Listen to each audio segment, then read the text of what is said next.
This video is for online martial arts students. So in this video, I'm going to explain and demonstrate the different ways of tying your belt. So for whether it's for Taekwondo, Tang Soo, Shuaijiao, or whatever. What I don't have today is a soft Kung Fu belt, so I'll make that in a separate video. Okay. So in general, when you're doing Taekwondo or karate or even Shuaijiao, so you have these stiff belts that we use, and of course you have the stiff jacket.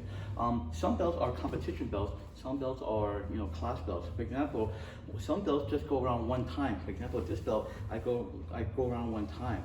So you can see there's writing on my belt. So what you want to do is when you cross it, you have to be aware of where your writing is. So I can still see my writing if you can read Chinese. So when I do it, there's two ways to actually do this. So I'm still aware of my writing. I can just pull it down like this, so you can still see the correct writing. Or you can pull it after you tie it. You can pull it sideways and then let it hang down. So in either way, you can still see the writing. Okay. So now let me demonstrate the different ways of tying a belt in judo, in taekwondo, and karate. So when you have a belt that goes around twice, so for example, this is a size 6, it goes around twice. There's two ways you can do, there's a couple ways you can do this. So for example, you put it on your waist, this is one time, and this is 2 times.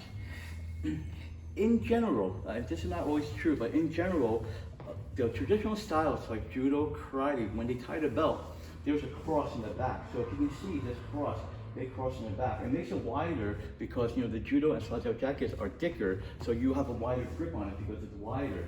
But some people don't do that. So what they do is when they tie the belt, like for example in Taekwondo, so this is one time. This is one time. This is 2 times. So as I did that, you can see that the belt is nice and neat in the back. There is no crossover. So you can do either way. In Taekwondo, we usually have no crossover, but if you're doing a grappling art, like a judo or Shuaijiao, sometimes there's a crossover. It's a little bit wider. There's more of a grip. Okay. All right. So same thing. So you see, there's writing on this belt. Okay. So there's a belt that's on the inside. There's one on the outside. So I take the one on the outside and I cross it over like this. Okay. So I'm still aware of where the writing is, right? So you can read this in English. Once again, there's 2 ways to do this. You can do it where you just pull it straight. You can do it where you just pull it straight down. You can still read it, okay? Or you can pull it to the side like this and then let it hang down. So either way, you can still read it. Okay, so either way, just practice tying a belt.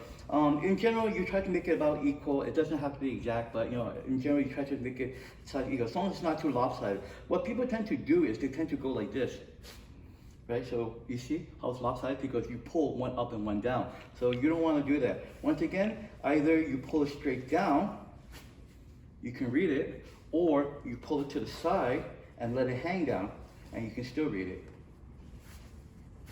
Okay, so everybody see that? Okay, now the final step in Shuaijiao is that we want to roll the belt. So for example, now this is a size 6, which is okay, but okay, so here it is. Okay, the reason why we roll it is because the theory is in combat you don't want something sticking out so they can grab it and control you. So we try to make it tight as possible. But here's the writing. When I roll it, you can still read the writing. Okay, you see that? So you can, here's the writing, and then when you tuck it in and you roll it, you can still read the writing. So if it has your name or your rank or whatever, okay? All right, so that's in general. Once again, I don't have a soft Kung Fu belt, but I'll bring one next time. I'll make another video. That concludes this video for tying your belt in martial arts.